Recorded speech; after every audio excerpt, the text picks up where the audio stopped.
এই পৃথিবীর জমিনটা কার? আরো জোরে বলেন, আল্লাহ। এই পৃথিবীটা যে আল্লাহ রাব্বুল আলামিন এত নিয়ামত দিয়ে সাজিয়েছেন, এই নিয়ামতের ব্যাপারে আপনারা কেউ আল্লাহর কাছে আবেদন করেছিলেন? করেন নাই। আমরা করেছি? কেউ করি নাই। আল্লাহ রাব্বুল আলামিন দয়া করে ভালোবেসে আল্লাহ তাবারক ওয়া তাআলা আপনাকে আমাকে এই পৃথিবীর জমিনটাকে সাজিয়েছেন। বলেন সুবহানাল্লাহ। এরপর কি? আল্লাহ রাব্বুল আলামিন এই পৃথিবীটাকে সাজানোর পর আল্লাহ তাআলা পারতেন আপনাকে আমাকে অন্য কোনো ধর্মে জন্ম দেওয়ার জন্য বা অন্য কোনো আদর্শে, অন্য কোনো গোষ্ঠী, ইসলাম বাদ দিয়ে। প্রশ্ন করতে চাই যে আল্লাহ রাব্বুল আলামিন বিধর্মীদের গর্ভে জন্ম দিয়ে আপনাকে আমাকে পাঠাতে পারতেন কিনা? আপনার একটু আলোচনার মাঝখানে যদি কথা বলেন, তাহলে যিনি আলোচক আছেন তিনি আলোচনা করে মজা পাবেন। তাহলে মনে করবেন যে আপনারা কেউ ঘুমান নাই, জাগ্রত আছেন। কে ঠিক কিনা বলেন? আচ্ছা, আপনারা ঘুমাইছেন না জাগ্রত আছেন? দেখি কেমন জাগ্রত আছেন। লিল্লাহি তাকবীর। বাহ, মাশাআল্লাহ। ব্যাটারি চার্জ তো ভালো আছে, কিন্তু আওয়াজ হয় কেন? হ্যাঁ, আওয়াজ তো হওয়া লাগবে। আমার ভাইরা, এই পৃথিবীটার রব্বুল আলামিন আপনাকে আমাকে দিয়ে যে সাজাইলেন, আমরা কিন্তু কোনো দিন আল্লাহর কাছে বলি নাই যে আল্লাহ আমাদেরকে ঈমান দিয়ে পৃথিবীর জমিনের মধ্যে পাঠান। এই কথা কিন্তু আমরা কখনো বলি নাই। এরপরে আল্লাহ রব্বুল আলামিন দয়া করে, মহব্বত করে, ভালোবেসে এই পৃথিবীর জমিনে আপনাকে আমাকে পাঠাইছেন। বলেন সুবহানাল্লাহ। এই জমিনের মধ্যে পাঠানোর পর আল্লাহ তাআলা জানেন কোন ব্যক্তি কি অবস্থায়, এটা সবকিছু আল্লাহ তাআলা জানেন। এরপরেও দুনিয়ার মানুষের জন্য, যাতে করে এই ঈমানওয়ালা মানুষগুলো বিমুখে না যায়, ইসলাম ছেড়ে যেন অন্য কোনো পথে অবলম্বন না করে, এই জন্য আল্লাহ রাব্বুল আলামিন কোরআনুল কারীমের আয়াতের মাধ্যমে বান্দাবান্দিকে সতর্ক করলেন। বলেন সুবহানাল্লাহ। আমার ভাইয়েরা, এই জন্য আল্লাহ রাব্বুল আলামিনের কাছে আমরা কোনদিন বলি নাই আল্লাহ আমাদেরকে ঈমানদার হিসাবে পাঠান, মুসলমানের ঘরে জন্ম দেন। আমরা কিন্তু এই কথা কখনো বলি নাই।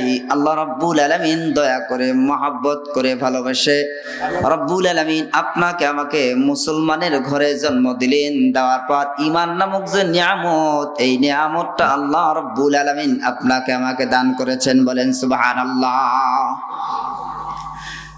আমার ভাইয়েরা,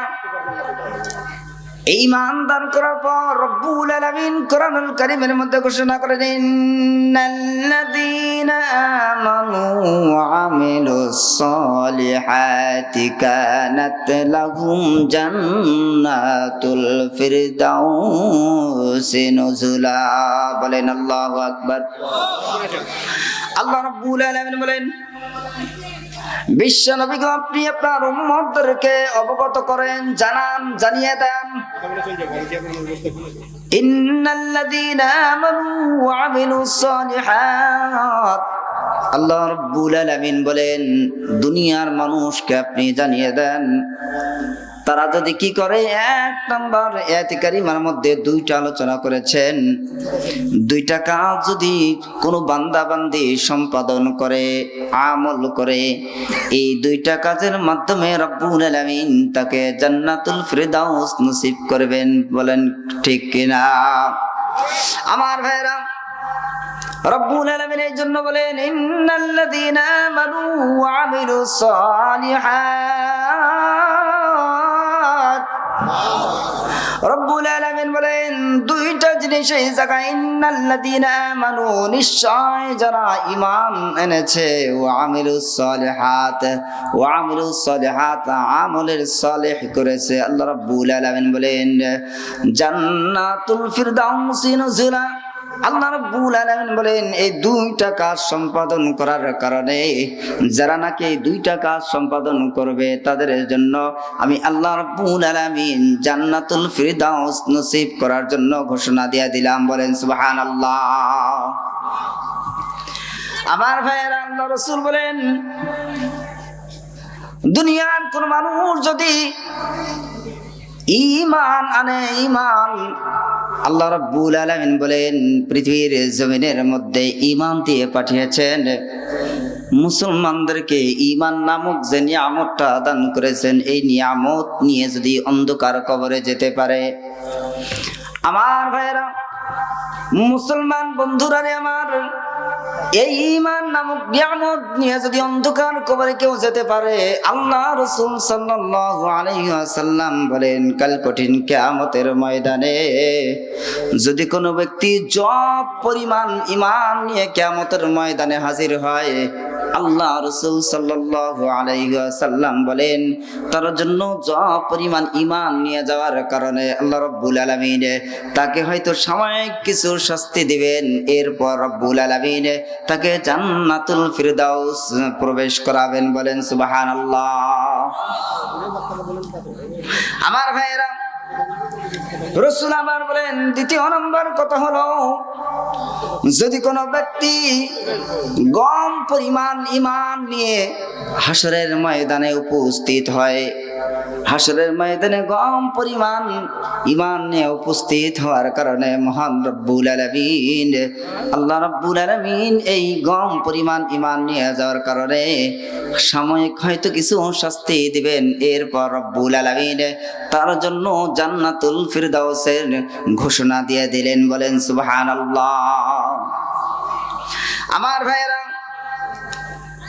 তাহলে তৃতীয় নম্বর কথা হলো আল্লাহ রাসূল বলেন কোন ব্যক্তি যদি অনু পরিমাণ ঈমান নিয়ে অন্ধকার কবরে যায়, এরপর হাসরের ময়দানে উপস্থিত হয় অনু পরিমাণ, এখানে তাফসীর কারকগণ অনু পরিমাণ ব্যাখ্যা করেছেন। তাফসীর ইবনে কাসিরের মধ্যে ঘোষণা আসছে যদি কোনো ব্যক্তি অনু পরিমাণ ঈমান নিয়ে হাসরের ময়দানে উপস্থিত হন, সাহাবীরা জিজ্ঞাসা করলেন ইয়া রাসূলুল্লাহ, ইয়া হাবিবাল্লাহ, অনু কি জিনিস? আল্লাহ রাসূল বললেন অনু হলো ওই জিনিস যেই অনু পরিমাণ, অর্থাৎ একটা বালিকণা। কথা বলেন, কয়টা বালিকণা? আরো জোরে বলেন। একটা বালিকণাকে যদি 70 ভাগ করা হয়, একটা বালিকণাকে 70 ভাগ করার কারণে যে 70 ভাগ করা হলো, এই 70 ভাগের এক ভাগকে অনু বলা হয়। বলেন সুবহানাল্লাহ। রব্বুল আলামিন বলেন ইয়া রাসূলুল্লাহ, ইয়া হাবিবাল্লাহ, আপনার উম্মতদেরকে জানিয়ে দেন যদি কোনো ব্যক্তি অনু পরিমাণ ঈমান নিয়ে হাসরের ময়দানে উপস্থিত হয়, আল্লাহ সুবহানাহু ওয়া তাআলা তাকে এই অনু পরিমাণ ঈমান নিয়ে হাসরের ময়দানে উপস্থিত হওয়ার কারণে আল্লাহ রাব্বুল আলামিন তাকে জান্নাতুল ফিরদাউসের ঘোষণা দিয়েছেন। বলেন সুবহানাল্লাহ।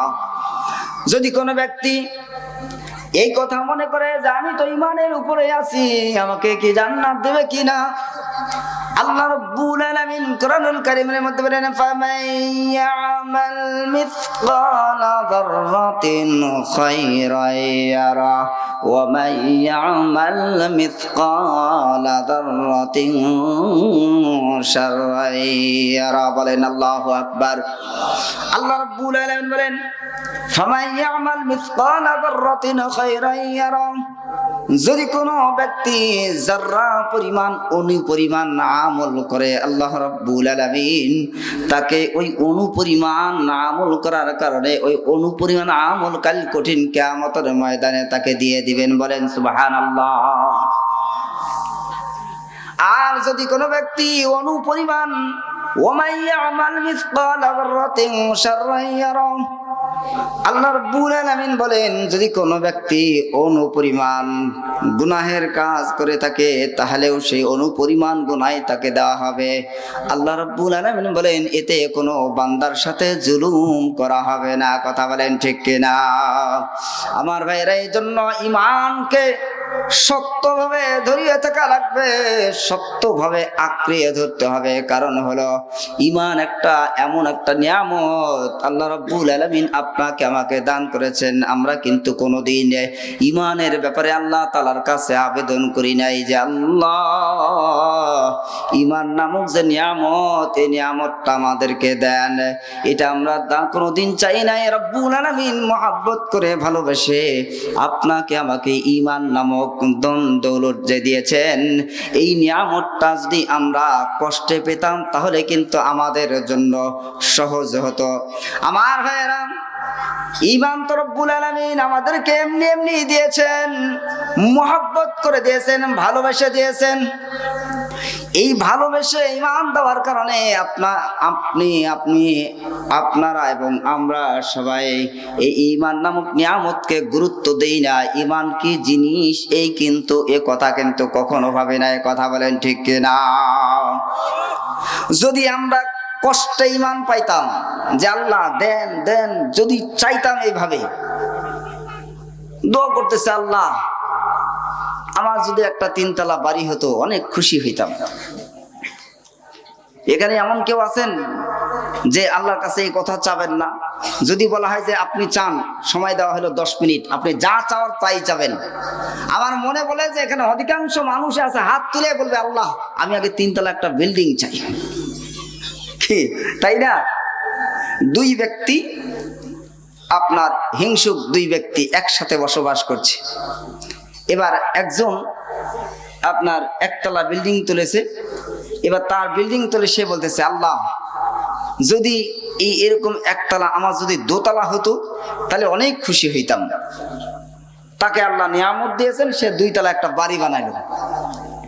এরপর পাশের বাড়ি আর এক গরু পুষতেছে, সে গরু দেখে এসে আবার বলতেছে আল্লাহ যদি আমি এইরকম আমার 2টা গরু হইতো। আল্লাহ তাকে 2টা গরুই দান করলেন। বলেন সুবহানাল্লাহ। এইভাবে চাইতে চাইতে সে এক সময় এমন ভাবে লোভনীয়র মধ্যে পড়ে গেল, চাইতে চাইতে শেষ পর্যন্ত মানে পাশের বাড়ির লোকটার সাথে হিংসামি করার কারণে সে এইভাবে আস্তে আস্তে চাইতেই থাকে। এক সময় সে আল্লাহর কাছে দোয়া করতে থাকলো যে আল্লাহ পাশের বাড়ি এই লোকটা তারটা একটা চোখ নষ্ট হয়ে গেছে, এবার এই ব্যক্তি কি করবে? সে বলবে যে আল্লাহ আমার একটা চোখ নষ্ট করে দেন? তা কিন্তু কোনোদিন বলবে না। এই যে নিয়ামত, যেই ব্যক্তিটা কষ্টে আল্লাহ তাআলার কাছে চাইতে এই নিয়ামত সে গ্রহণ করলো, এই নিয়ামতটা পাওয়ার কারণে এই নিয়ামতটার কদর তার কাছে বেশি থাকবে, কারণ সে কষ্টে অর্জিত করেছে। কথা বলেন ঠিক কিনা?